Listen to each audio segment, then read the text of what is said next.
నూలులో శతాబ్దాల గౌరవం, పట్టు పరంపరకు ప్రతీక, సంప్రదాయానికి శాశ్వత చిరునామా సఖీ. సుమన్ టీవీ ప్రేక్షకులకు నమస్కారం. ప్రస్తుతం మనతో పాటు ఉన్నారు శ్రీచక్రపీఠం వ్యవస్థాపకులు, ప్రముఖ జ్యోతిష్యులు, బ్రహ్మశ్రీ డాక్టర్ ప్రదీప్ జోషి గురువు గారు. ఎస్ అండి, అక్షయ తృతీయ రాబోతుంది. ఏ రోజున జరుపుకోవాలి, అక్షయ తృతీయ విశిష్టత ఎస్పెషల్లీ మనం ఈ రోజు డిస్కస్ చేద్దాము. గురువు గారు ముందుగానే మనకి రాశి ఫలాల్లో తెలియచేశారు. కొన్ని రాసుల వారికి అక్షయ తృతీయను ఖచ్చితంగా సద్వినియోగపరచుకోండి, అలా సద్వినియోగపరచుకుంటే గనక డెఫినెట్ గా రాజయోగం బాగుంటుంది అని తెలియజేశారు. ఎస్, ఆ వివరణతో పాటు ఎలాంటి రాశి వారు ఏం పరిహారాలు, అందరూ కూడా ఏం చేయాలి, గురువు గారి మాటల్లో విందాం. గురువు గారు నమస్కారం. గురువు గారు శ్రీమాత్రే నమః. గురువు గారు, ఎస్పెషల్లీ అక్షయ తృతీయ అందరూ కూడా ఏం పాటించాలి? మరి ముఖ్యంగా మనం ప్రీవియస్ డిస్కస్ చేసాం గురువు గారు, రాశి ఫలాలు చెప్పేటప్పుడు అక్షయ తృతీయను ఖచ్చితంగా ఈ రాశుల వారు ఇది చెయ్యండి బాగుంటుంది అని తెలియజేసి, ఆ రాశి వివరణ ఎవరు ఏం చేయాలి అవంతా కూడా ఒకసారి తెలియజేస్తారా గురువు గారు? శ్రీ గురుభ్యో నమః. శ్రీమాత్రే నమః. సిద్ధలక్ష్మి, మోక్షలక్ష్మి, జయలక్ష్మి, సరస్వతి, శ్రీలక్ష్మి, వరలక్ష్మి చ ప్రసన్న మమ సర్వదా. శ్రీమాత్రే నమః. అక్షయ తృతీయ, ఫస్ట్ మనం ఈ అక్షయ తృతీయ అంటే అర్థం తెలుసుకోవాలి. అక్షయం అంటే నా క్షయం అక్షయం, ఏదైతే క్షయం అవ్వదో అది అక్షయం. క్షయం అంటే ఏంటి? నాశనం పొందేది. అక్షయం అంటే ఏంటి? నాశనము పొందనటువంటిది, ఎప్పటికీ నిలిచి ఉండేది, అది అక్షయం. ఈ అక్షయ తృతీయ రోజే మన సనాతన ధర్మాన్ని కాపాడడానికి సాక్షాత్తు ఆ శ్రీ మహావిష్ణువుల వారే పరశురామ అవతారాన్ని ఇస్తారు. కాబట్టి ఇదే పరశురామ జయంతి అని కూడా అంటారు. మళ్ళీ సప్త చిరంజీవులలో పరశురాముల వారు ఒకళ్ళు. కాబట్టి ఇప్పటికీ ఉన్నటువంటి మహానుభావులు పరశురాముల వారు. ఇప్పటికీ ఈ యొక్క కేరళ బెల్ట్ ఏదైతే ఉందో, ఉడిపి, మంగళూరు ఆ బెల్ట్ ఏదైతే ఉందో, అక్కడ మహేంద్రగిరి అనే ఒక పర్వతం ఉంటుంది. ఆ పర్వతం మీద ఇప్పటికీ పరశురాముల వారు తపస్సు చేస్తూ ఉన్నారు. అందుకే ఆ క్షేత్రాన్ని మొత్తం కూడా పరశురామ క్షేత్రము అని అంటారు. కాబట్టి పరశురామ జయంతి రోజు అక్షయ తృతీయ. ఈ రోజు శ్రీ మహాలక్ష్మి అమ్మవారికి చాలా ఇష్టమైన రోజు. తర్వాత కుబేరుడికి పట్టాభిషేకం చేసిన రోజు ఈ రోజు. అంటే కుబేరుడికి ఈ యొక్క ధనానికి అధిపతిగా ఉండమని చెప్పి ఎవరైతే ఈశ్వరుడు ఆయనకి పట్టాభిషేకం చేస్తాడు, అలకాపురికి పట్టాభిషేకం చేస్తాడు. సో అలా పట్టాభిషేకం చేసిన ముహూర్తం కూడా అక్షయ తృతీయ. అంటే నీ యొక్క ఈ రోజు నువ్వు ఈ యొక్క ధనగారానికి, కోశాగారానికి నువ్వు అధిపతి అయ్యావు. కాబట్టి ఇకపై ఈ రోజు నుంచి నీ యొక్క కోశాగారము అక్షయం అవుతుంది. అంటే ఎప్పటికీ నశించినటువంటి కోశాగారం నీ దగ్గర ఉంటుంది అని అదొకటి. ఇంకొకటి, ఆది శంకరాచార్యుల యొక్క జయంతి కూడా ఇప్పుడే అని చెప్తారు, అక్షయ తృతీయ. సో ఆది శంకరాచార్యులను కూడా మనం స్మరించుకోవాలి. ఆయన చేసినటువంటి గొప్ప గొప్ప పనులని కూడా మనం స్మరించుకోవాలి, ఆయన ఆరాధన చెయ్యాలి. ఇలా అక్షయ తృతీయకి చాలా అద్భుతమైన వైశిష్ట్యం ఉంది. ఇంకోటి ఏంటంటే, ఈ అక్షయ తృతీయ రోజు మీరు ఏదైతే చేస్తారో, ఏది చేసినా అది అక్షయం అవుతుంది. ఏదైనా పుణ్యం చేసినా అక్షయం అవుతుంది, పాపం చేసినా అది అక్షయం అవుతుంది. మీరు ఏ పని పాట లేకుండా ఇంట్లో కూర్చొని వీడియోలు చూసినా, రీల్స్ చూసినా అది కూడా అక్షయం అవుతుంది. అంటే మీరు ఇంకా అట్లాగే ఉండిపోతారు. కాబట్టి ఈ రోజు పుణ్యం చేసుకున్నారే అనుకోండి, ఆ పుణ్య ఫలం నీకు నిండిపోతుంది. సో నీకు ఫిక్స్డ్ డిపాజిట్ లో పెట్టుకొని ఎప్పుడు వడ్డీ డబ్బులు ఎట్లయితే మనం ఎంజాయ్ చేస్తామో, అట్లా ఈ అక్షయ తృతీయ రోజు సత్కార్యక్రమాలు చేయాలి. మంచి కార్యక్రమాలు, యజ్ఞయాగాదులు, హోమాదులు, భగవత్ సేవ, గురు సేవ, అన్నదానము, దానములు ఎక్కువగా చేయాలి. అక్షయ తృతీయ రోజు నిజంగా చేయాల్సింది ఏంటంటే దానం. కొనడం కాదు, కొనుక్కోండి, కొన్నా అది అక్షయమే, కాకపోతే దానం చేయాలి. అక్షయ తృతీయ రోజు ఏం చేయాలంటే బెల్లం పానకం దానం చేయాలి, మంచినీళ్లు దానం చేయాలి, మజ్జిగ దానం చేయాలి, అన్నం దానం చేయాలి. ఇప్పుడు కొత్తగా స్కూల్స్ స్టార్ట్ అవుతాయి, పిల్లలందరూ స్కూల్స్కి వెళ్తా ఉంటారు. సో మన దగ్గర మంచి డబ్బు ఉంది, ఏం పర్వాలేదు, వెళ్ళాలి. స్కూల్ పిల్లలకి ఏమన్నా డ్రెస్సులు దానం చేయాలి, పుస్తకాలు దానం చేయాలి. లేదంటే వాళ్ళకి ఇప్పుడు నీకు ఏలినాటి శని ఉంది అనుకుందాం, ఇప్పుడు కుంభరాశి, మీనరాశి, మేషరాశికి ఏలినాటి శని ఉంది. సో అప్పుడు ఏం చేయాలంటే లేబర్ దగ్గరికి వెళ్ళాలి, కార్మికుల దగ్గరికి వెళ్ళాలి. అక్షయ తృతీయ రోజు కార్మికుల దగ్గరికి వెళ్ళి మీరు వాళ్ళకి అన్నం పెట్టండి, వాళ్ళకి మన బట్టలు కొనివ్వండి, వాళ్ళకి చెప్పులు కొనివ్వండి, వాళ్ళకి పడుకోవడానికి దుప్పట్లు లాంటివి ఏమైనా కొనివ్వండి. డబ్బులు కూడా చేయొచ్చా గురువు గారు? డబ్బులు ఇవ్వకూడదు. డబ్బులు డబ్బులు అవి అర్థదానం కింద అవుతుంది. ఓకే. అర్థదానం ఏమవుతుంది అని అంటే వాడు తీసుకున్న డబ్బుతోటి ఏదైనా తప్పని చేశాడే అనుకోండి, నువ్వు దాంట్లో భాగస్వామి అవుతావు. డబ్బులు ఎవరికి ఇవ్వాలి అని అంటే ఉత్తమమైనటువంటి ద్విజుడికి ఇవ్వాలి అని శాస్త్రం చెప్తుంది. ద్విజుడికి సువర్ణ దానం చేయాలి. ఈ డబ్బులు ఇవన్నీ రూపాయలు ఇవి లెక్క కాదు. ద్విజుడికి సువర్ణ దానం చేయాలి, బ్రాహ్మణుడికి సువర్ణ దానం. అది ఏ బ్రాహ్మణుడికి? సాఫ్ట్వేర్ కంపెనీలో జాబ్ చేస్తున్న వాడికి కాదు. ఎవరైతే సనాతన ధర్మాన్ని ప్రొటెక్ట్ చేస్తున్నారో, ఎవరైతే నిత్య అర్చన పూజా విధులు చేస్తారో, ఎవరైతే దేవత అర్చన చేస్తారో, ఎవరైతే దేవాలయాల్లో ముఖ్య భాగస్వామ్యులు భూమికలో ఉంటారో, సనాతన ధర్మానికి సంబంధించిన ఆచార వ్యవహారంలో ముఖ్య భూమిక పోషిస్తారో, అలాంటి వాళ్ళకి మీరు దానం చేస్తే ఏం జరుగుతుంది అని అంటే, ఆ దానం వల్ల వాళ్ళు చేసే పుణ్య కార్యక్రమాలు ఉంటాయి కదా, దాంట్లో నీకు పుణ్యం వస్తుంది. ఇప్పుడు క్రైమ్ చేసేవాడికి వెళ్ళి నువ్వు దానం చేస్తే ఆ క్రైమ్ లో భాగస్వాములు అయిపోతావు. కాబట్టి డబ్బులు ఎవరికి ఇవ్వకూడదు. సువర్ణ దానము ఎవరికి ఇవ్వాలి అని అంటే బ్రాహ్మణుడికి ఇవ్వాలి. పేదవాళ్లకు, రైతులకి, కార్మికులకు, కష్టపడేటువంటి వాళ్లకు వస్త్రదానం చేయాలి, అన్నదానం చేయాలి, అలాగే విద్యార్థులకి విద్యాదానం చేయాలి. ఇలాంటివి దానం చేయటం వల్ల ఇది అక్షయం అవుతుంది. ఆ దానం అనేది అక్షయం అవుతుంది. అంటే నీకు భగవంతుడు 10 మందికి పంచే శక్తిని ఇంకా పెంచుతాడు. నీకు పంచే శక్తి పెరిగింది అంటే అర్థమైంది నీ దగ్గర ఇంకెంతో ఉందనే కదా. నీ దగ్గర ఉంటేనే నువ్వు పంచుతావు, లేకపోతే పంచవు కదా. సో కాబట్టి నీది ఇచ్చే చేయి అవుతుంది. సో అలా అడుక్కునే చేయి కాకుండా ఇచ్చే చేయి అవుతుంది. అంతకన్నా గొప్ప ఇంకే ఉంటుంది. కాబట్టి అక్షయ తృతీయ రోజు దానం చేయాలి. గురుగారు, మరి అక్షయ తృతీయ అనగానే ఆడవారు కానీ ఫ్యామిలీ మెంబర్స్ ఎక్కువగా బంగారం కొనాలి ఖచ్చితంగా అంటారు. దీని గురించి ఏం చెప్తారు గురుగారు? మీరు కొనాలి మంచిది అంటారా? కొనలేని సిచ్యువేషన్ లో చాలా మంది ఉన్నారు గురుగారు, మరి వారికి ఆల్టర్నేటివ్ ఏమైనా ఉందంటారా? ఏం లేదు. నేను చెప్పేది ఏంటంటే, ఈ కలియుగములో 5 ప్రదేశాల్లో కలి ఉంటాడు. ఏ ప్రదేశంలో? 5 ప్రదేశాల్లో ఉంటాడు. కలియుగానికి రాజు ఎవరు అంటే కలియుగానికి కలే రాజు. కాబట్టి అతను ఎక్కడ ఉంటాడో మనం కూడా అక్కడనే ఉండాల్సిందే, తప్పదు. బికాస్ ఇప్పుడు రాజు ఎవడైతే వాడికి వంత పట్టాలి కదా. ఇప్పుడు ఒక ముఖ్యమంత్రి ఉన్నాడు, ఆ ముఖ్యమంత్రి సరి అయిన పనులు చేయట్లే, కానీ నువ్వు ఓపెన్ గా మీడియాలో చెప్పగలుగుతావు అంటే చెప్పవు. వాడి మీద ఎంత లోపల కోపం ఉన్నా ముఖ్యమంత్రిని పొగడాల్సిందే. మా ముఖ్యమంత్రి చాలా గొప్పోడు అని చెప్పాల్సిందే, లేకపోతే మంచిగా వడ్డిస్తాడు, తీసుకెళ్లి వడ్డిస్తాడు. సో కాబట్టి కలియుగములో కలి ఉండే 5 ప్రదేశాలలో 4 ప్రదేశాలు పక్కన పెట్టేసుకోండి, ఒకటి మాత్రం మీరు ఓన్ చేసుకోవచ్చు, తప్పదు, చేసుకోవాల్సిందే.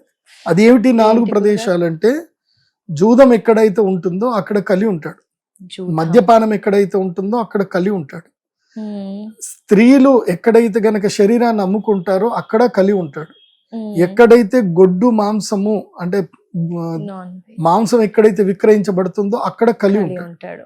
మీరు వరల్డ్ లో టాప్ బిజినెస్ లో చూస్తే కనుక ఇప్పుడు ఇవే 4 టాప్ లో ఉన్నాయి. బిజినెస్ మీట్ ఎక్స్పోర్ట్ లోనూ టాప్ ఉంది, అట్లాగే గ్యాంబ్లింగ్ లో విపరీతమైన డబ్బు, చూద్దాం. తర్వాత మద్యం, ప్రభుత్వాలు ఇప్పుడు దాంతోటే మద్యాలు. సో ఇంకా కొన్ని థాయిలాండ్ లాంటి కొన్ని ప్రభుత్వాలు అయితే దాని మీదనే వాళ్ళ టూరిజం డిపార్ట్మెంట్ నడుస్తుంది. సో ఇలా ప్రపంచంలో ఈ 4తో కాకుండా ఇంకొకటి ప్లేస్ కావాలని అడుగుతాడు. పరీక్షిత్ మహారాజుని కలి అడుగుతాడు, ఈ 4 నువ్వు చెప్పావు కానీ నీ సామ్రాజ్యంలో ఈ 4 ఉండవు, కాబట్టి ఈ 4 కాకుండా ఇంకొక ప్లేస్ చెప్పండి అని అంటే పరీక్షిత్ అంటాడు, సరే ఏం కావాలి అని అంటే నేను బంగారంలో ఉంటాను అని కోరుకుంటాడు. బంగారంలో ఉంటాను, సరే ఇచ్చేస్తున్నాను, వదిలేస్తాడు, అంతే. పరీక్షిత్ మహారాజుకి నెత్తి మీద ఏదైతే కిరీటం పెట్టుకుంటాడో అది జరాసంధుడి నుంచి లాక్కొని తీసుకొచ్చిన కిరీటం, అది పాండవులు తీసుకొచ్చిన కిరీటం. ఏ బంగారంలో ఉంటాడు అంటే అన్యాయోపార్జితమైనటువంటి బంగారంలో ఉంటాను అని చెప్పాడు. అన్యాయోపార్జితం అంటే దురాక్రమంగా లాక్కొని వచ్చిన బంగారంలో ఉండాలి అని చెప్తాడు. కాబట్టి ఇప్పుడు ఈ బంగారం అయిపోయిందంటే అది ఎట్టి పరిస్థితుల్లో బంగారం నువ్వు దురాక్రమమైన ఏదైనా ఇంకా బంగారం వాల్యూ అంతే కదా. కాబట్టి కలియుగం లోపల బంగారానికి ఎప్పటికీ విలువ ఉంటుంది, బంగారానికి విలువ లేకపోవడం అనేది లేనే లేదు. భవిష్యత్తులో బంగారమే, నేను ఆల్రెడీ పోయిన సంవత్సరమే చెప్పాను, ఈ సంవత్సరం ఉగాది రాశి ఫలాలు కూడా విశ్వావసునామ సంవత్సరము ధాతువులకి కీలకమైన సమయము. వసు అంటే అష్టవసువులు, అష్టధాతువులకి కీలకమైన సమయం అని పోయిన సంవత్సరం ఉగాది రాశి ఫలితాలు చెప్పాను. పోయిన సంవత్సరం అక్షయ తృతీయకి అందరు బంగారం కొనుక్కొని చెప్పాను. పోయిన సంవత్సరం అక్షయ తృతీయకి ఎవరెవరైతే బంగారము 89,000 కొనుక్కున్నారో ఇప్పుడు వాళ్ళందరికీ మంచి ప్రైస్ లో ఉన్నారు. ఇప్పుడు వాళ్ళందరూ అక్షయంగా ఉన్నారు. అయితే ఈ సంవత్సరం కూడా కొంచెం బాధ అనిపించింది, ఇంత బంగారం రేటు పెరిగిపోయినాయి కదా అనిపించింది. సో లక్కీగా మనకి భగవంతుడు అమ్మవారు మళ్ళీ మన ఇండియన్ సెంటిమెంట్ తగ్గట్టు ఒక అవకాశం ఇచ్చారు. కాబట్టి ఈ అక్షయ తృతీయకి ఏప్రిల్ 19వ తారీఖు అక్షయ తృతీయ వస్తుంది కదా, దానికన్నా ముందు ఒక రోజు మార్కెట్ లో మాత్రం బంగారం ధరలు దారుణంగా పడిపోతాయి. ముందు రోజు అంటే ఇప్పుడు ఏప్రిల్ 19 రాబోతుంది. ముందు ఏప్రిల్ 19కి ముందు అయితే పక్క ఏప్రిల్ 6వ తారీఖు నుంచి తీసుకొని ఏప్రిల్ 12వ తారీఖు లోపల ఒక రోజు మంచి రోజు వస్తుంది, బంగారం తక్కువ ధరలో దొరుకుతుంది. కొనుక్కోండి. ఆ రోజు తీసుకోవచ్చంట గురుగారు. కొనుక్కోండి. నేను ఇచ్చే అడ్వైజ్ ఏంటంటే బంగారం కొనుక్కోండి. ఎట్లా కొనుక్కోవాలి అని అంటే 24 క్యారెట్లు బంగారం కొనుక్కోండి. అంటే బిస్కెట్ బంగారం 24 క్యారెట్స్ అయితే మీకు తరుగు మజూరి ఏది పడదు. ఓకే, 24 క్యారెట్లలో బంగారం ఎంత డబ్బు ఉంటే అంత డబ్బు పెట్టి బంగారం కొనేసుకోండి. కొనుక్కొని ఇమీడియట్లీ ఏం చేయండి అని అంటే అది తీసుకెళ్లి లోన్ లో పెట్టేయండి, గోల్డ్ లోన్ లో పెట్టేయండి. గోల్డ్ లోన్ లో పెడితే ఇప్పుడు ఉదాహరణకి మీరు ఒక 10 లక్షల బంగారం కొన్నారు 24 క్యారెట్స్, మీరు గోల్డ్ లోన్ లో పెడితే దాని మీద మీకు 6 లక్షలు వచ్చేస్తాయి.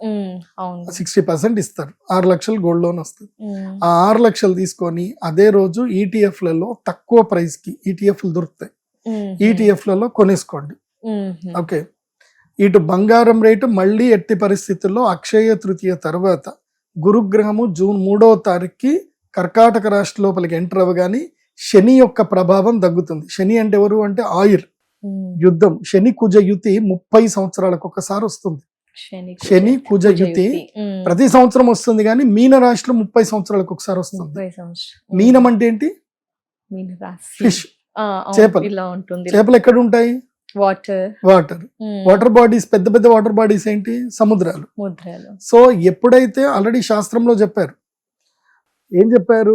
సంహితా గ్రంథాల్లో చెప్పారు, ఎప్పుడైతే శని మరియు కుజగ్రహము ఇద్దరు కూడా మీనరాశిలో యుతి అవుతారో, గురుగ్రహానికి బలము తక్కువ ఉన్నప్పుడు, గురుగ్రహము విదూషకుడి దగ్గర ఉన్నప్పుడు వీళ్ళ ఇద్దరి ప్రభావం పెరుగుతుంది అని శాస్త్రంలో ఉంది.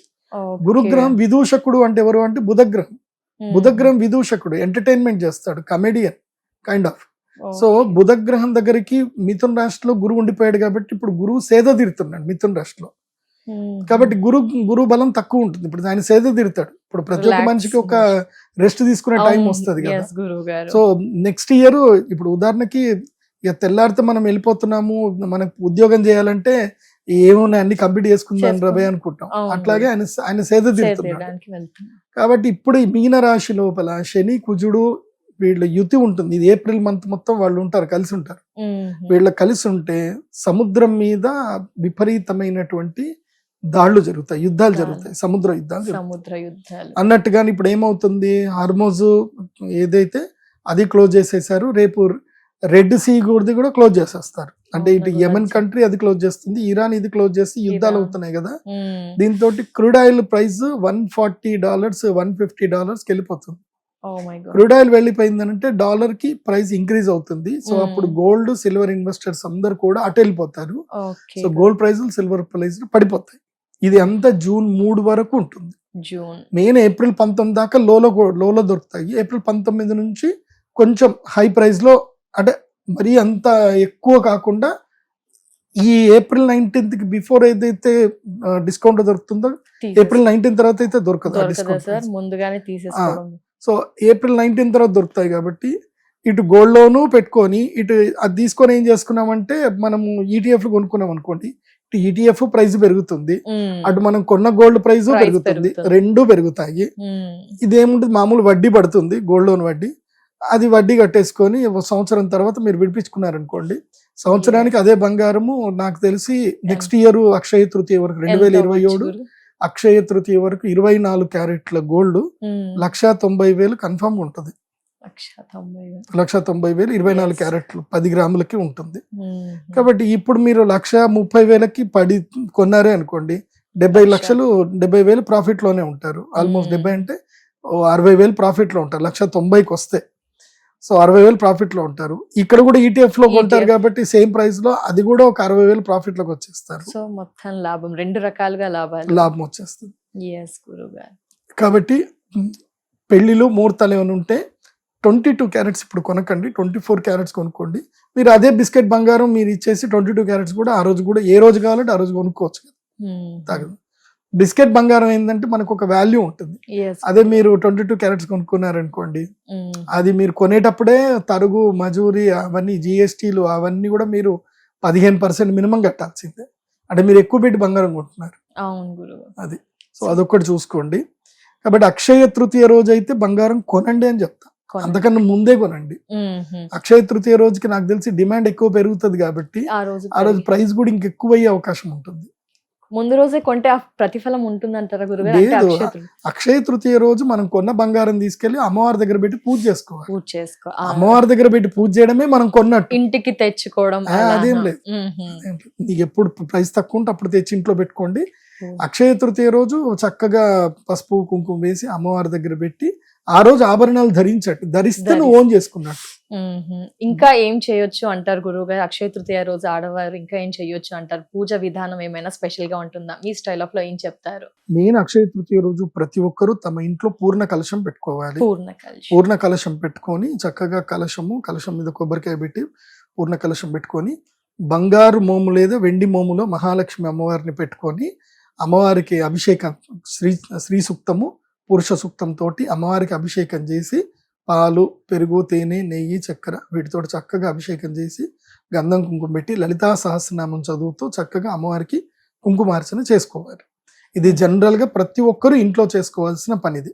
ఆ రోజు మీ దగ్గర ఏ ఆభరణాలు ఉన్నా ఏమున్నా అవన్నీ భగవంతుడి దగ్గర నివేదన చేసి మాకు ఈ సంపద అక్షయమగును కాక, మేము ఎన్ని జన్మలు ఎత్తినా ఏది చేసుకున్నా మాకు ఈ సంపద అక్షయమగును చెప్పి అమ్మవారికి పులిహోర ఏదైనా నైవేద్యం పెట్టి, బెల్ల పానకము, పులిహోర, పానకం, వడపప్పు ఇవన్నీ నైవేద్యం పెట్టి మీరు తినడమే కాకుండా ప్రసాదము 10 మందికి పంచండి. మెయిన్ గా ఈ రోజు దానం ఎక్కువగా చేయాలి. దానం చేస్తేనే గొప్ప. ఈ రోజు అక్షయ తృతీయ రోజు ఎంత దానం చేస్తే అంత అక్షయం అవుతుంది.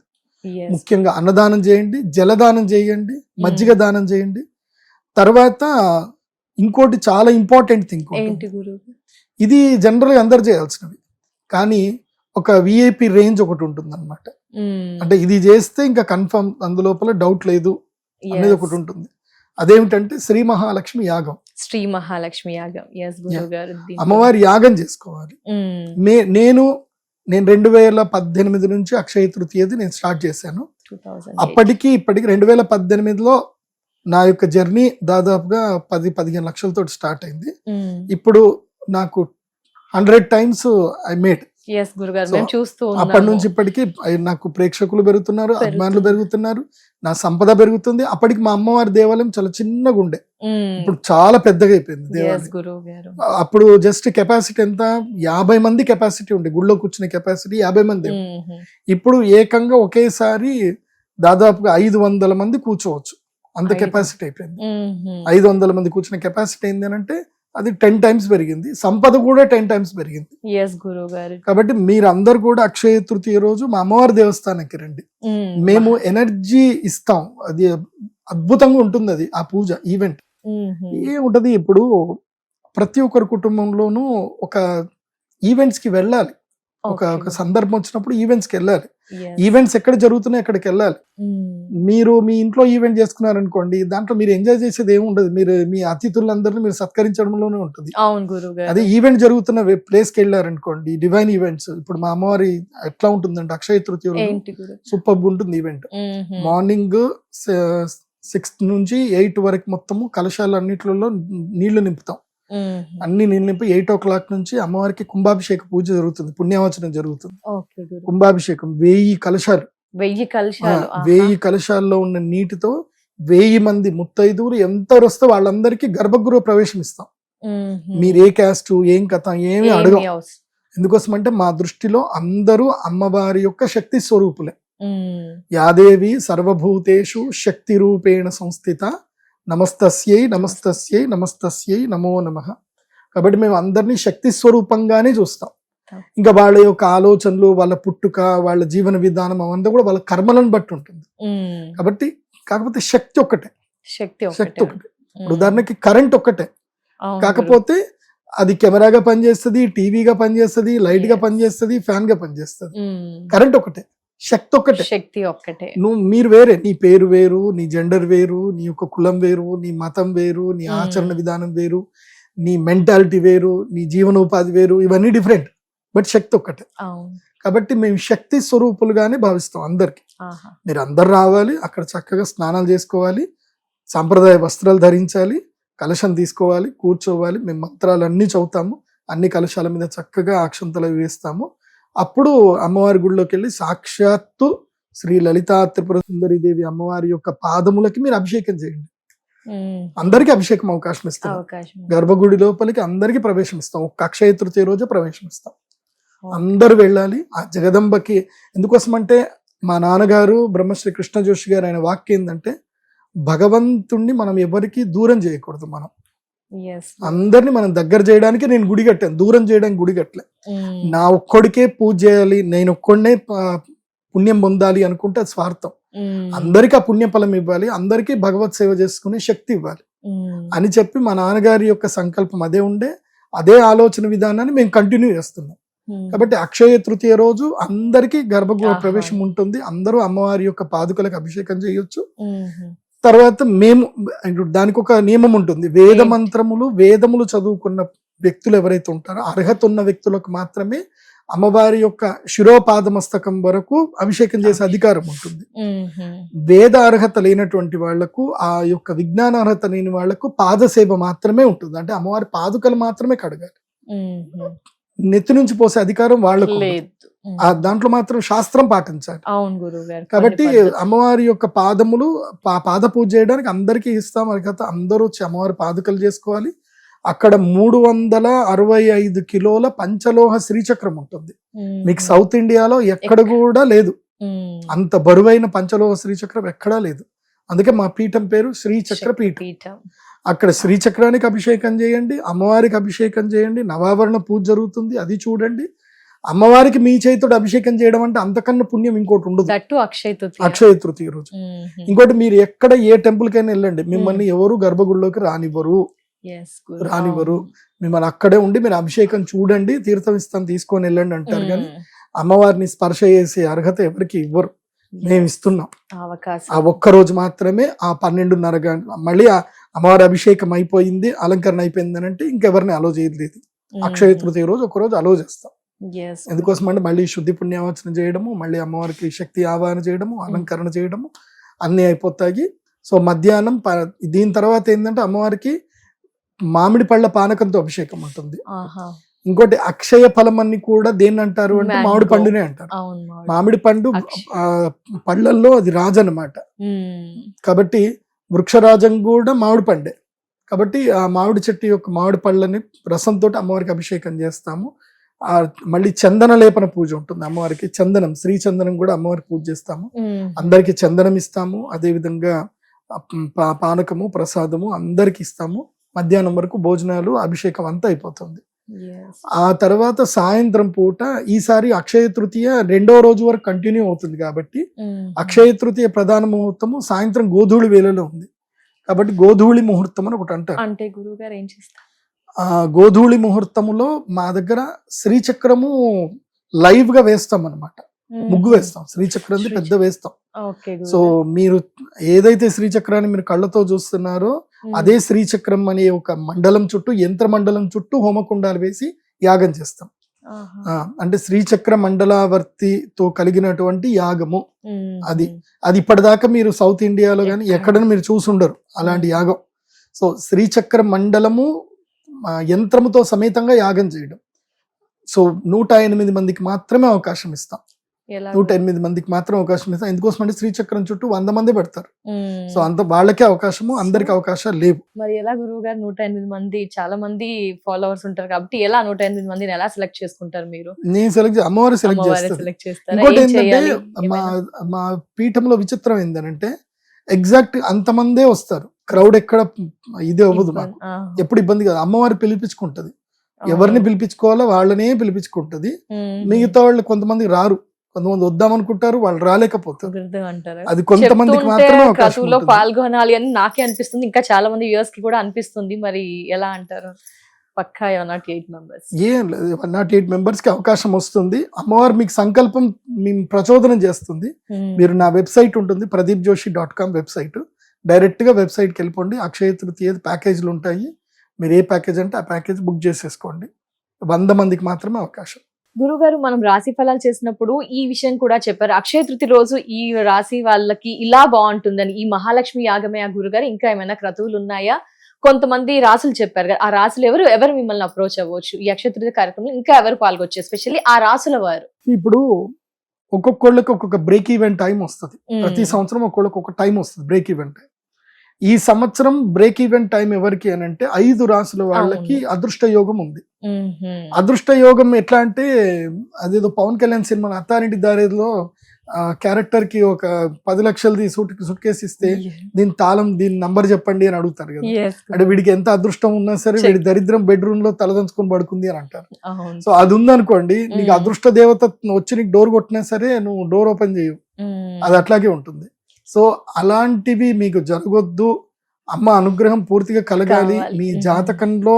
ఇప్పుడు గోచార రీత్యా మీకు అదృష్ట యోగం ఇప్పుడు రాబోతుంది, కానీ మీ జాతకంలో సరిగ్గా లేదు, మీ ఇంట్లో వాళ్ళు సరిగ్గా లేరు, నీ ఎన్విరాన్మెంట్, నువ్వు ఏదైతే ఎన్విరాన్మెంట్ లో ఉన్నావో ఆ ఎన్విరాన్మెంట్ సరిగ్గా లేదు, నీకు వచ్చే అదృష్టం కూడా రాదు. అవన్నీ మారాలి అంటే ఏదో ఒక దివ్యమైన శక్తి నిన్ను ప్రచోదనం చేయాలి, నేను మూవ్ చేయాలి. అది మూవ్ చేయాలంటే అది మహాలక్ష్మి యాగమే చేసుకోవాలి. ఆ శ్రీచక్ర యంత్రం చుట్టూ కూర్చొని ఆ యాగం చేసుకుంటే ఆ ఎనర్జీ ఏదైతే వస్తుందో నీ ఆరాని ఇంప్రూవ్ చేస్తుంది. అండ్ గురువు అనేటువంటి వాడు ఎవరైతే ఉన్నాడో కేవలము ఇవి డివైన్ ఎనర్జీ కాదు, నీకు లౌకిక నాలెడ్జ్ కూడా ఇవ్వాలి. పోయిన సంవత్సరం అక్షయ తృతీయ వచ్చినప్పుడు అందరికి క్లాస్ పీకిన, బంగారం కొనుక్కోండి, ఇక్కడ నుంచి బంగారం యొక్క ధరలు పెరుగుతాయి అని చెప్పా. పోయిన సంవత్సరం నా దగ్గరికి వచ్చిన వాళ్ళు అందరు బంగారం కొనుక్కున్నారు, ఇప్పుడు అందరు ప్రాఫిట్ లో ఉన్నారు. ధనత్రయోదశి కూడా అది చెప్పా, అందరు బంగారం కొనుక్కున్నారు, అందరూ ప్రాఫిట్ లో ఉన్నారు. ఇప్పుడు కూడా చెప్తున్నాను, ఈ అక్షయ తృతీయకి బంగారము కొనుక్కోండి, తక్కువ ధరలో కొనుక్కోండి. మీకు 22 క్యారెట్స్ 12,400కి వచ్చే అవకాశం ఉంది పర్ గ్రాము, ఇంకా తగ్గొచ్చు కూడా. 12,400 500 అయితే కన్ఫర్మ్ గా వస్తుంది ఒక రోజు. మంచిగా ఆ రేటు కొనుక్కోండి. 24 క్యారెట్స్ అయితే గనక 1,30,000కి 24 క్యారెట్స్ రావచ్చు. చూడండి, వెయిట్ చేయండి, మార్కెట్ అయితే కనిపిస్తుంది, ఇంకా పడిపోయేటట్టే కనిపిస్తుంది. పడితే కొనుక్కోండి, అందరూ యోగ సిద్ధిని పొందండి. అందుకే ఈ మధ్య ఏంటంటే నేను ఎక్కువగా వీడియోస్ నా పర్సనల్ ఛానల్లో కూడా అందరికి ఏం చేస్తున్నానంటే ETF లలో ఇట్లా ఇన్వెస్ట్ చేయండి, అట్లా ఇన్వెస్ట్ చేసుకోండి అని నేను గైడ్ చేస్తున్నాను. మీరు అందరూ డబ్బులు సంపాదించుకుంటే నాకు సంతోషం. ఎందుకోసం అంటే కలికాలంలో డబ్బే సర్వస్వము, కలికాలంలో నమ్మకము అనేది ఉండదు. ఓకే, నీకు అత్యవసరంలో ఎవడిని నువ్వు అడిగినా ఎవడు నీకు డబ్బులు ఇవ్వడు. బంగారం ఆదుకుంటుంది, మనీయే నిన్ను కాపాడుతుంది, డబ్బే నిన్ను కాపాడుతుంది, నీ మంచితనం కూడా నిన్ను కాపాడదు. సో ఇది కలికాలం. కలికాలం అంటే ఆకలి కాలం. ఆకలి కాలంలో మంచితనానికి విలువ ఉండదు. మన గురూజీ త్రివిక్రమ్ శ్రీనివాస్ క్లియర్ గా చెప్పించాడు రాజేంద్ర ప్రసాద్ తోటి, నువ్వు పురాణం ఎంత బాగా చెప్పినా పల్లెంలో 10 రూపాయలు వేస్తారు అని క్లియర్ గా చెప్పించాడు. ఎథిక్స్, మోరల్స్, వాల్యూస్ ఉండాలి, కానీ యాజ్ వెల్ యాజ్ దాంతో పాటు నీ దగ్గర డబ్బు కూడా ఉండాలి, పక్కా ఉండాలి. ఎందుకోసమంటే నేను మంచోణ్ణి అని చెప్పి నువ్వు ఏదైనా పెద్ద హాస్పిటల్కి వెళ్ళావు, నీకు రోగం వచ్చింది, మీ పిల్లాడికి ఏదైనా జ్వరం వచ్చిందో ఏదో సమస్య వచ్చింది, నువ్వు వెళ్ళావు, నేను మంచోడినండి, నేను చాలా మంచోడినండి, అందరికీ దానాలు చేశాను అంటే, సరే ఒక 200 రూపాయల శాలువ కొనుక్కోరారా ఈయనకు సన్మానం చేద్దాం అంటారు. ఓ 200 రూపాయల శాలువ, ఒక 100 రూపాయల పూలదండ వేసేసి ఒక ఫోటో దిగి నువ్వు మంచోడివి, నేను సన్మానం చేసిన, ఇక బో అంటారు.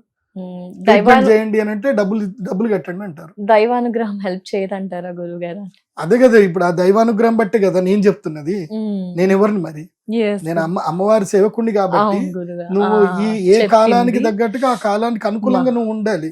నువ్వు ఇంకా త్రేతాయుగంలో ఉండకూడదు. త్రేతాయుగం అయిపోయింది, ద్వాపర యుగం అయిపోయింది, ఆ దేవుళ్ళని పూజ చేయాలి, కానీ నువ్వు కలియుగానికి తగ్గట్టుగా ఉండాలి. ఇప్పుడు రేవంత్ రెడ్డి గారి గవర్నమెంట్ వచ్చింది, ఈ గవర్నమెంట్ లో నువ్వు పోయి FTL లో ఇల్లు కడతా అంటే ఊరుకుంటాడు ఆయన? ఊరుకుంటాడు. పాత గవర్నమెంట్ లో FTL ఇల్లు కట్టుకున్నా ఎవరిని ఏం అనలేదు, ఇప్పుడు కట్టావు ఊరుకుంటాడు ఆయన? ఊరుకోడు. సో అంతే, సో ఏ గవర్నమెంట్ మారితే ఆ గవర్నమెంట్ తగ్గట్టుగా నువ్వు కరెక్ట్ గా ఉండాలి. కాబట్టి కలియుగానికి తగినట్టుగా తగినట్టుగానే మనము లౌకికంగా ఉండాలి. అది బాగా గుర్తుపెట్టుకోండి. సో ఆ రాశులు ఏవి అంటే 5 రాశులు చెప్తాను. ఈ 5 రాష్ట్ర వాళ్ళు మీరు ఏ పని పెట్టుకోకుండా అక్షయ తృతీయ రోజు శ్రీచక్ర పీఠం రండి. ఒకవేళ మీకు టికెట్ దొరకలేదు, 108 మీకు బుకింగ్ కాలేదు, అయిపోయినాయి అనుకుందాం, ఏం పర్వాలేదు, రండి. పూజలో సేవ చేసుకోండి, సేవ అయినా చేయండి. అమ్మవారికి అభిషేకం చేయడానికి అయితే 1008 మందికి అవకాశం ఉంది. ఆ 1008లో మీరు ఒక్కళ్ళు అవ్వండి. సో 1008 కలశాలు ఉంటాయి, మీరు అమ్మవారి పాదుక సేవ చేయండి. ఆ రోజు అందరు భోజనాలు చేస్తుంటే వడ్డించండి. ఆ రోజు మేము పీఠంలో పూజ జరుగుతున్నప్పుడు నా పక్కనే ఉండండి, నేను అందరికి అవకాశం ఇస్తాను. చక్కగా అమ్మవారి సేవ చేయండి. సో ఇవన్నీ చేసుకోండి, సేవ అన్నా చేయండి, సేవ చేయడానికైనా రండి. తప్పకుండా. నువ్వు ఎంత గొప్పవాడివైనా అమ్మవారి దగ్గర సేవ చేస్తే పుణ్య ఫలితం వేరు. కాబట్టి ఈ 5 రాష్ట్రాల వాళ్ళు కన్ఫర్మ్ గా రావడానికి ట్రై చేసుకోండి. మొదలే బుక్ చేసుకోండి, ఆల్రెడీ ఇప్పటికే సగం బుకింగ్ అయిపోయినాయి. సో చూడండి, ఇప్పుడే ట్రై చేసుకోండి, వెబ్సైట్ లో వెళ్ళి బుక్ చేసుకోండి. ఫస్ట్ రాశి ఏంటంటే ఈ సంవత్సరం లక్కీయెస్ట్ రాశి ఏమిటంటే గనక కన్యా రాశి. కన్యా రాశి టాప్ నంబర్ 1 లోకి వెళ్తుంది ఈ సంవత్సరం కన్యా రాశి. నెక్స్ట్ వృశ్చిక రాశి, నెక్స్ట్ మకర రాశి, ఆ తర్వాత మిథున రాశి, ఆ తర్వాత మీన రాశి. సో ఇవి టాప్ 5 కేటగిరీలోకి వస్తాయి. సో నంబర్ 1 కన్యా రాశి వాళ్ళు ఈ అక్షయ తృతీయ రోజు ఖాళీ ఉండకండి. అమ్మ అనుగ్రహం ఎక్కడైనా సరే, మా పీఠంకి రాకపోయినా వేరే ఏదైనా టెంపుల్కి వెళ్ళండి, అన్నదానం చేయండి. కన్యా రాశి వాళ్ళు ఈ రోజు ఎంత దానం చేస్తే అంత సంపాదించుకుంటారు. ఈ 5 రాష్ట్ర వాళ్ళు కన్యా, వృశ్చిక, మకర, మిథున, మీన 5 రాష్ట్రాల వాళ్ళకి అదృష్ట యోగం ఈ సంవత్సరం 10 నెలల పాటు ఉంది. 10 నెలల అదృష్ట యోగం ఉంది. తర్వాత ఈ సంవత్సరములో అక్టోబర్ 30వ తారీఖు నుంచి జనవరి 30వ తారీఖు వరకు అదృష్ట యోగం ఉంది. అంటే నవంబర్, డిసెంబర్, జనవరి 3 నెలల అదృష్ట యోగం ఉంది. 3 నెలల అదృష్ట యోగం ఎవరికి ఉంది అని అంటే కర్కాటక రాశి, తులారాశి, తర్వాత ధనస్సు రాశి, ఆ తర్వాత కుంభరాశి, తర్వాత మేషరాశి. ఈ 5 రాశులకి 3 నెలల అదృష్ట కాలం. వీళ్ళు అక్షయ తృతీయకి వచ్చినా రాకపోయినా వీళ్ళు ధనత్రయోదశికి అటెండ్ అవ్వాలి. నోట్ చేసి పెట్టుకోండి. వీళ్ళు ధనత్రయోదశి ఎందుకోసం అంటే అక్టోబర్ కి ధనత్రయోదశి వస్తుంది, ఆ టైంకి అటెండ్ అవ్వాలి ఈ 5 రాశి.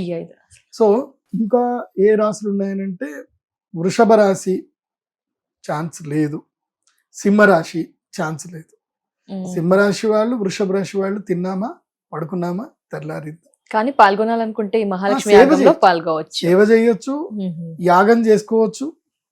కానీ మాత్రం వస్తారండి, రాకపోతే రాకండి, మీ ఇష్టం.